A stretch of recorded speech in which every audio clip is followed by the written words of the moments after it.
कृष्णाय वासुदेवाय हरये परमात्मने प्रणतक्लेशनाशाय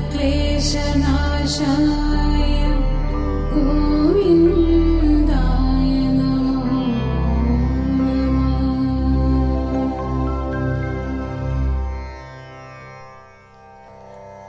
ഭാഗവത കഥകൾ 126. കംസന്റെ ആജ്ഞയനുസരിച്ച് അക്രൂരൻ ദൂതുമായി ഗോകുലത്തിൽ എത്തിയപ്പോൾ പലയിടത്തായി ശ്രീകൃഷ്ണന്റെ പാദാംബുജം പതിഞ്ഞ പാടുകൾ അദ്ദേഹം ദർശിച്ചു. ഇതുകണ്ട് അദ്ദേഹം രോമാഞ്ചപുളകിതനായി ഭക്തിപുരസരം അതോടെ ആ പൂഴിയിൽ വീണുകിടന്ന് ഉരുളാൻ തുടങ്ങി. വൈകുന്നേരമായപ്പോഴാണ് അക്രൂരന്റെ രഥം വൃന്ദാവനത്തിലെത്തിയത്.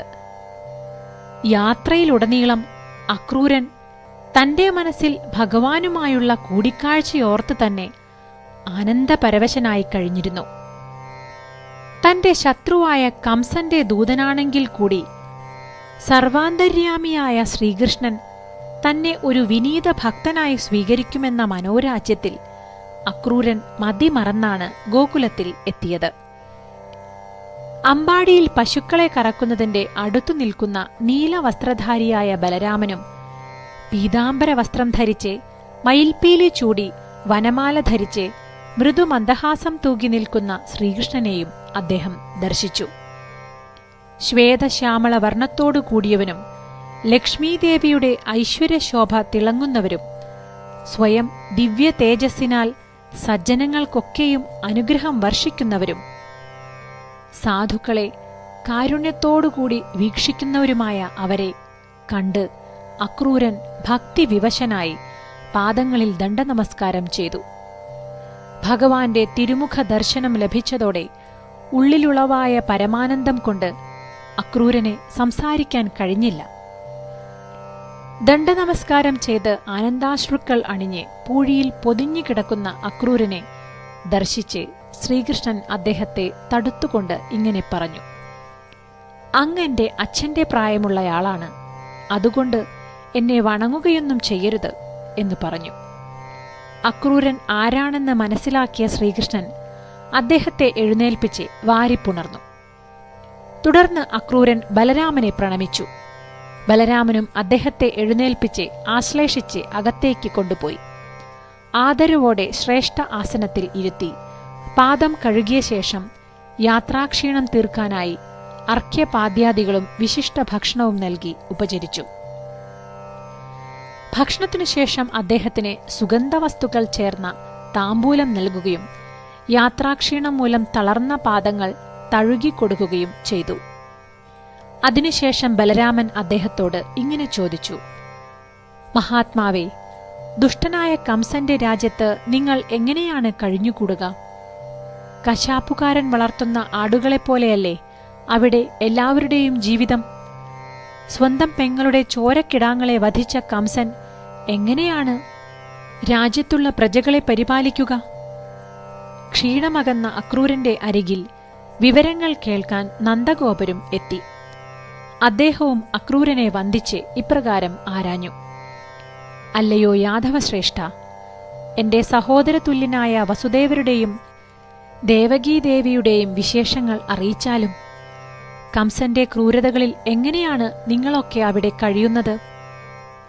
അക്രൂരന്റെ പാദം തഴുകിക്കൊണ്ട് ശ്രീകൃഷ്ണൻ ഇങ്ങനെ ചോദിച്ചു: അങ്ങയുടെ അനുഗ്രഹം കൊണ്ട് ഞങ്ങളെല്ലാവരും ധന്യരായി തീർന്നിരിക്കുന്നു. മധുരയിലെല്ലാവർക്കും സുഖം തന്നെയല്ലേ? ഞങ്ങളുടെ വംശത്തിന് ആപത്ത് വരുത്തുന്ന കംസൻ രാജ്യം ഭരിക്കുമ്പോൾ ഞാൻ അങ്ങയുടെ സുഖത്തെക്കുറിച്ച് ചോദിക്കുന്നത് ശരിയല്ല എന്നറിയാം. ഞങ്ങളുടെ നന്മയെ കാംക്ഷിക്കുന്ന അങ്ങയെ കാണാൻ സാധിച്ചത് മുജ്ജന്മ ഭാഗ്യം കൊണ്ടാവാം. എന്തിനാണ് അങ്ങിപ്പോൾ ഗോകുലത്തിലേക്ക് ആഗതനായത് എന്ന് പറഞ്ഞാലും. ശുകമുനി കഥ തുടർന്നു. ഈ ചോദ്യം കേട്ടപ്പോൾ അക്രൂരൻ കംസന്റെ കൊട്ടാരത്തിൽ നാരദ മഹർഷി വന്നതു മുതലുള്ള കാര്യങ്ങളെല്ലാം വിവരിച്ചു കൊടുത്ത് അദ്ദേഹം തന്നെ ആഗമനോദ്ദേശം അറിയിച്ചു.